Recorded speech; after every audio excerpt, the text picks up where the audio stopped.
down home types who don't seem to, they live in a kind of a crappy house. They're the kind of people who call the TV the box. Ma and Pa Kent are fucking hillbilly retarded people. The more I talk about this movie, I did say it's not woke. That the more I talk about it, the more I feel like it is woke. The best part about your opinion is that it doesn't matter.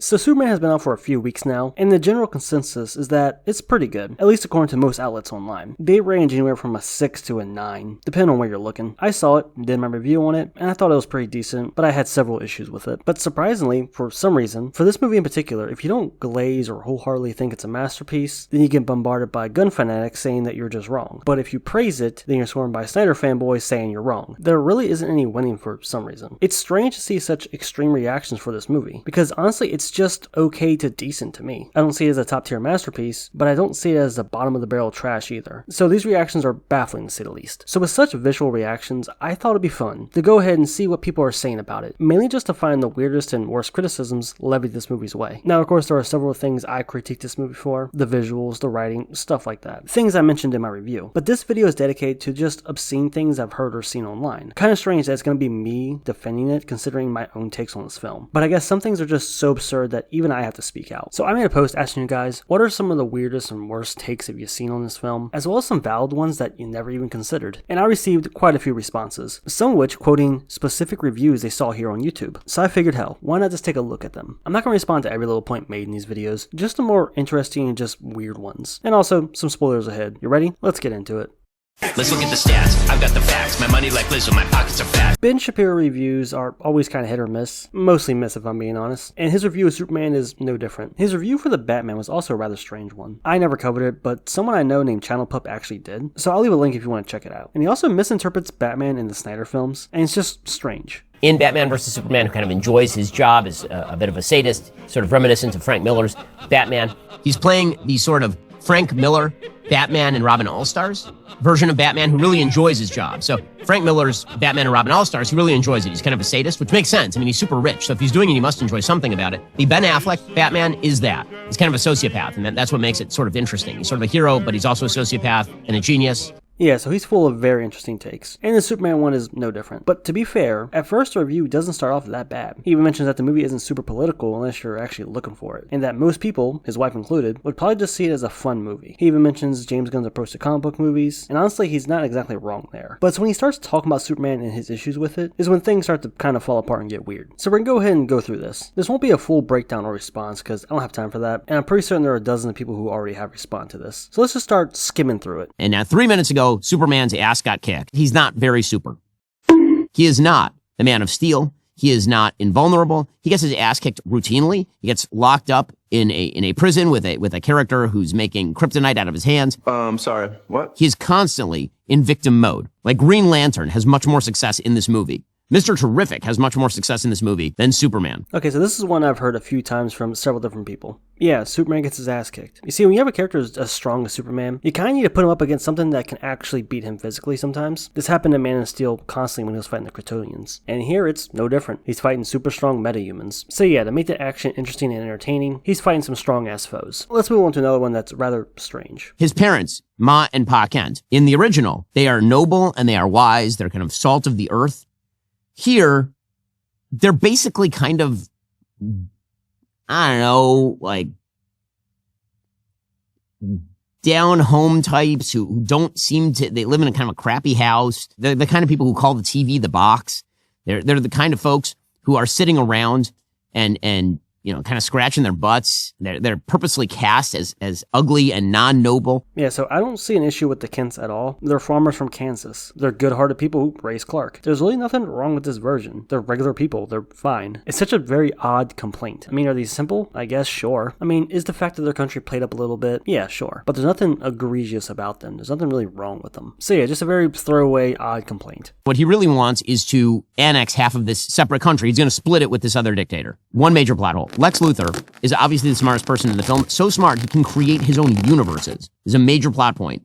And he is concerned about a relatively small piece of land occupied by third worlders. This is his big plan. And later it turns out that he said, oh, no, I started that war just so that I could get people to turn against Superman. Okay, well, he does that halfway through the film. And then he jails him, and then he leaves him alive and explains this secondary plan That apparently was his primary plan, sort of. But he doesn't kill Superman at the time for a reason that remains undisclosed. So this one is very interesting because he presents the issue with the plot, then explains it, then he's still confused. Not to mention he kind of forgets things. So yes, Lex did help start the war so that he had a reason to kill Superman. He didn't kill Superman right away because he had to keep him alive to get information out of him because that's what the government wanted. He flat out says that in the movie. The reason he goes along with the war is because the area that he wants is really rich in resources. So yeah, this is literally explained in the movie. Okay, so this next part is part of a larger section about CGI and effects looking pretty subpar or ugly. But he ends it off with this right here.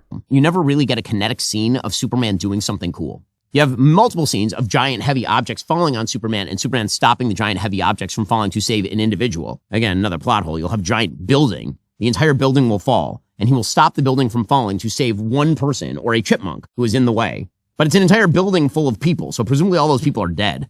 So, two things. One, the building was empty because they literally showed people evacuating the city. So we can assume that the building is empty. But secondly, Superman does a lot of cool shit in this movie. The action is actually one of the best parts. Unless he means that it visually is so ugly that it doesn't look cool, then maybe. But Superman does a lot of cool shit. Even though James Gunn tried to downplay Superman's strength in the interviews, he's actually still strong as hell here. Okay, so this next one is very interesting because he says that there aren't really politics in this movie, and you have to really try to look for it to find it. And so that's exactly what it does, and he makes like a really loose connection. So we've been told there's a movie about illegal immigration. Not really. Honestly, like you have to look to find that. There's one line where Clark is saying, aren't you going to read me my rights? James Gunn's politics is so ham-handed, like truly ham-handed, that it doesn't even read as political, it just reads as stupid. So there's a moment where Clark, he's being arrested, and he says, aren't you going to read me my rights? And one of the members of the government says, well, you're now considered an enemy alien, or you don't have any rights because you're not an American. All right. If that's supposed to be some sort of like anti-ICE sentiment, it's really weak. It just kind of cracks me up that he says the politics just aren't really that present here, but then he went ahead and make a really weird and loose connection to politics that just isn't there. But more importantly, Superman being an alien has been touched on quite a bit. Hell, they even mention it in Man of Steel and BVS, so it's not new. I agree that the comments Sean Gunn and James Gunn made about this being a pro-immigration movie is pretty inaccurate, because outside of these few mentions, it's not really touched on. But keep with the same topic, Ben touches on something later on that is pretty baffling. Take a listen. The only reason why Superman would be a hero as opposed to a villain is because he grew up in America, because he has the American way, right? He's emblematic of what America is. May blunder, may make mistakes, but overall stands for freedom and liberty and private property and free speech and all of those things. All that stuff. Right? All the good American stuff. There's a great comic book called Superman Red Sun. It's an alternative universe in which Superman's capsule from Krypton lands in Soviet Russia. And he grows up as the emblem of Soviet Russia. And he's evil because he grew up in Soviet Russia. Because if you give that power, that amount of power to an evil ideology, then evil ensues. It's wild that he mentions Red Sun and just gets it completely wrong. In Red Sun, Superman does what he's taught and he thinks he's doing the right thing. But as soon as he finds out the truth, he stands up for the people. So really, Superman is good no matter where he lands. It's kind of hilarious that he brought it up when it kind of goes against his point. Okay, so that's all I really want to talk about with this one. Others have made longer responses, so check them out if you want. So let's move on. Turn the friggin' frogs gay! Do you understand that? So I was going to go into this Nerdrotic review, but honestly, half the shit he says is pretty similar to Ben Shapiro, and the other half is mostly lukewarm complaint about stuff in the movie that is honestly just more of a preference, like Gunn's style, writing, and humor, or its issues with the story and characters, and honestly, it's not really that interesting. He ultimately just calls it mid. The damn intro of this review is long as hell. It's recapping stuff, going over early screenings and feedback, how James Gunn became the head of DC and starting a new universe, the comments on this being an immigrant movie, and blah blah blah. This goes on for almost 7 minutes where he actually talks about the movie. And even then, he barely says anything that different from what I've already heard. Or hell, things that I've actually said. But there's one thing I want to mention that just makes me roll my eyes. The better news is, it isn't woke. Unfortunately, that isn't enough. But the criticisms or praise of this film will be based solely on the work, which was a lot like what we did when we argued in the comic shop, and I appreciate that. Now, I don't know about you guys, but the word woke has lost all its meaning. And honestly, it feels like it's just used by people, media, and news outlets trying to sell you something. Hollywood execs and studios trying to sell a movie. YouTubers and reviewers use it as a reason to hate it. It's to the point that when I see woke related to a movie, I don't really know what I'm getting or what that even means. It's just a popular buzzword at this point. There are several movies in recent years that I like that are considered woke, like Doctor Strange 2 and Sinners. There are some that I dislike that are also considered woke. You see, what actually matters is the quality and execution. That's more important. I wanted to bring up because a lot of these guys thrive on dunking on the latest shitty Disney movie or media labeled as woke, and I'm just numb to it at this point. It's just a word that lost all its meaning. Same with the fixation of politics in movies. Ben Shapiro had several sections talking about whether or not there are politics in the film, and if they were good or not. Nerdrotic does the same thing here. He mentions the invasion scene in Superman a few times, and says very tongue-in-cheek, totally not Russia and Ukraine, or totally not Israel and Palestine. Even though he admits that he doesn't see them that way, he still refers to them like that anyway, so I guess he must keep it somewhat political to get a reaction. Honestly, this is really his whole shtick on YouTube, and it's impressive he's been doing it this long. At least Ben Shapiro reviews are entertaining for his absurd takes. Nerdrotic is just boring as hell. So yeah, I don't know if that was a hot take or not, but all I know is the culture wars, or whatever you want to call it, has kind of ruined online discourse around movies and media in general, and both parties are to blame. The studio's putting it out, and the ones fighting about it. Yeah, so anyway, moving on. When I fucked your ass, September. So geeks and gamers, they really didn't like the movie. This video is 40 minutes long, and it's really just bitching about everything, but we're just gonna go over the interesting points. Starting with one that I've seen pop up a few times in other videos. Remember the scene with the marketing with Superman and Lois having the discussion, and he gets all emotional, and we were all like, "Oh, well, they're probably prepping and all." No prep. That's him being emotional. So this is one that I don't fully get. But the way these people talk, you would think that he's sobbing the whole time. God forbid he shows some emotion, right? You see, maybe he cries every so often because to show that even though he's a superpowered alien, he's still human. Wild, I know. We'll touch on this again, but first, there's one little thing that he mentions immediately after this, and it's just false. Also, the scene with Crypto, when he busts into the room with Lex, and everybody's like, "Jeremy, how would you feel if your dog was..." He didn't even like the fucking dog. He didn't even like the fucking dog. He even said it. He didn't even like the fucking dog. He was watching the dog for someone else. Yeah, at no point does he say this at all. He jokes that it's a pretty bad dog, but he tosses Lex Luthor's office and flies all over looking for Crypto. So I honestly don't know what he's talking about here. But you know what? Forget the dog. Let's talk a bit more about emotions and masculinity. There is no masculinity to be had with Superman in this movie. Am I wrong, Steph? Tell me if I'm wrong. Is there any masculinity from Superman in this movie? So what's funny about this is that he asks Steph if he's wrong, and she low-key doesn't agree, which is why she gives such a very long answer. The one thing that I do like is that he wants to.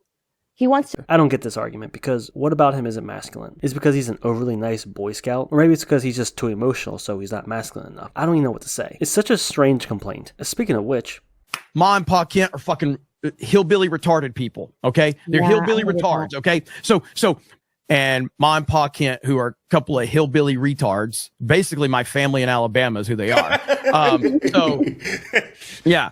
Like, they don't know basic shit. They're fucking retarded, but we're supposed to believe that they raised this great man, okay? Yes, that's what I'm saying. So I was stupid. like, these people raised Clark Kent. These people raised Superman. They don't look like they can take care of themselves. It's so dumb. Okay. yay, we're back to ripping on the Kents for no reason. I don't understand the issue with them. Yeah, they're simple farmers from Kansas. That's it. They're good people. I really don't get where this is coming from. But speaking of old topics, let's talk about some masculinity some more. I can't think of any true male behavior in this movie. There's one guy when Lois is flying the fucking ship, because of course she's flying the ship. There's this guy from the Daily Planet who's crying like a woman and hyperventilating, and Lois is having to calm him down. Like, what the fuck is going on? So the joke is that the guy was basically a dick to Clark in the movie, but now he's scared. Also, Lois flies it because she's literally the only one who can, because, she literally flew it there. All this stuff is only 10 minutes in, by the way. I swear, it seems like some of these people just don't really pay attention to the movie, which is actually a good way to segue to their next complaint. Like, there's a scene, an action scene, and Lois is there. And Lois is, like, blown away by what she's seeing from Mr. Terrific. And I'm thinking, you're fucking Superman. Why are you blown away by this? You know what I'm saying? Like, Right. why is this the thing that she's like, she's just like, oh, wow.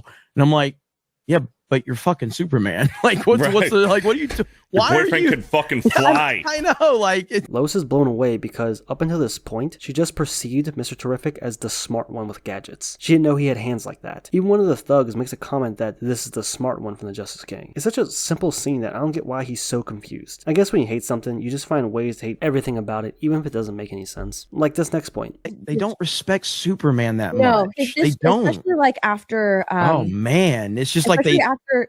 After Lex's plan starts taking shape, the whole 180 with Guy Gardner, I was just like, really? Very strange. Well, Guy Gardner's supposed to be a fucking asshole. Yeah, but it's not about that. It's that no one else respects Superman either. Like nobody respects him. Nobody treats him like he's Superman.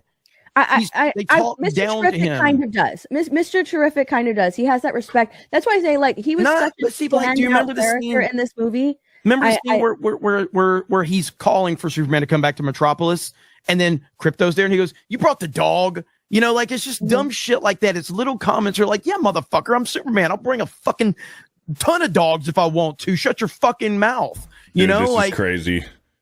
I'm saying on Twitter. He says that after Krypto destroys. Yeah, I know. What's funny is the example he gives, Steph tells him it's because Krypto destroyed one of his T-Spears. That's why he was upset. So who else hates or disrespects Superman? Lex? Well, he's the villain, so of course. Guy Gardner? Well, he's a dick to everyone. So who? I mean, are there scenes I just missed where he got spit on by everybody? The more I talk about this movie, I did say it's not woke. That the more I talk about it, the more I feel like it is woke. I said like this movie's not woke, it's just bad. The more I talk about it, the more I think like maybe this movie is woke, because it's all about tearing men down and making men look like bitches, but it's not overly, like, it doesn't beat you over the head with it. You know what I mean? It's very subtle. I think it's the modern day masculinity that men are allowed to have feelings, men are allowed to cry, men are allowed to be emotional. That's there it is. A word getting thrown around with absolutely no meaning. What's funny is after he says that, Steph goes on to explain that it's more so about modern masculinity and that men are allowed to show emotions and stuff like that. But I just think it's funny that the more he dislikes it, the more he just labels it as woke. Adding to my theory that it's just a buzzword that people throw around when they don't like something. Alright, I'm done with these guys. This was such a pain to sit through. So I want to end off with more humorous takes. Takes that I haven't seen anyone else make at all. AngryJoe. He's a big Superman fan. I mean, he's always wearing the shirt. He did several videos about Superman, but I want to talk about his initial review, because out of everyone, he has some pretty interesting complaints. The most notable being, well, this. Another thing that I don't like, unfortunately, is punk rock. And this is a punk rock Superman. And I don't like punk rock. I don't like the idea of punk rock Superman. I don't think it's cool to call Superman punk rock. That's just not my thing. And I know there's going to be people out there that think that's cool and that think that fits, but it's not me. And so I can respect, and I like punk rock from the outside. A few songs. The song choices here for the punk rock were terrible. I didn't like them. Yes, there's only like 2 songs that have to do with punk rock in the movie, and one of those is at the end. But more importantly, people were actually explaining the whole punk rock thing. Basically, Superman thinks that he's punk rock, but he actually just likes a pop band. So Lois points it out because he's kind of a square. But what's more important is that, of course, punk rock is tied to bucking the authority, you know? In the movie, he says something kind of like, being kind is kind of punk. So he's being kind and nice in a cruel world, upsetting the norm. Joe speaks of it as like it's in terms of actual music, I think, ignoring the connection to kindness and that being punk rock because things aren't as kind now. What makes it funnier is that it comes up again towards the end of the video. This is just personal preference. I don't like punk rock, and I don't like a punk rock Superman. I'm sorry. You can be mad at me.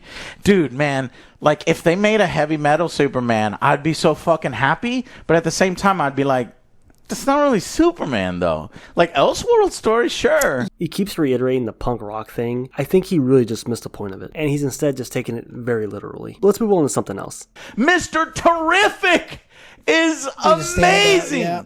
I might actually like Mr. Terrific in the film more than Superman. Yeah? No, I like Superman a lot, and I like David's Superman. This is a vulnerable Superman. This is a kind Superman. This is a Superman with a great foundation, but he isn't given all the cool material. Mr. Terrific has all the cool material. Yeah, and that's the problem. It's like, I went to go see Superman, but like, he was a star. Mr. Terrific is like, this guy's fucking cool, but you're not supposed to do that in your own fucking movie. Now, I've heard this one a bit, and I don't fully get it. I do think the movie is overstuffed, and Mr. Terrific does have some good scenes in the end, but I don't feel like Superman wasn't given enough to do. He fights a lot of enemies in this, he saves a lot of people, and he works with Mr. Terrific towards the end. It's still very much his movie. I don't feel like he was outshined by Mr. Terrific, and the plot completely revolves around Superman, so I don't know. Mr. Terrific was a standout character, especially in a movie this stuffed, but I don't feel like he took over the whole movie. So weakened elements, not pushed enough, right? That's what I want to get across here. Superman's preservation of life. It's here. Yes, sir. And I like that. Yeah. But I think it could have been pushed more. Yeah. The kaiju is a perfect opportunity to write it in a way where the Justice Gang show up and they don't give a shit. And Superman does give a shit. And that's there, but it's dialed to 3. Why isn't it dialed to what it should be? 10.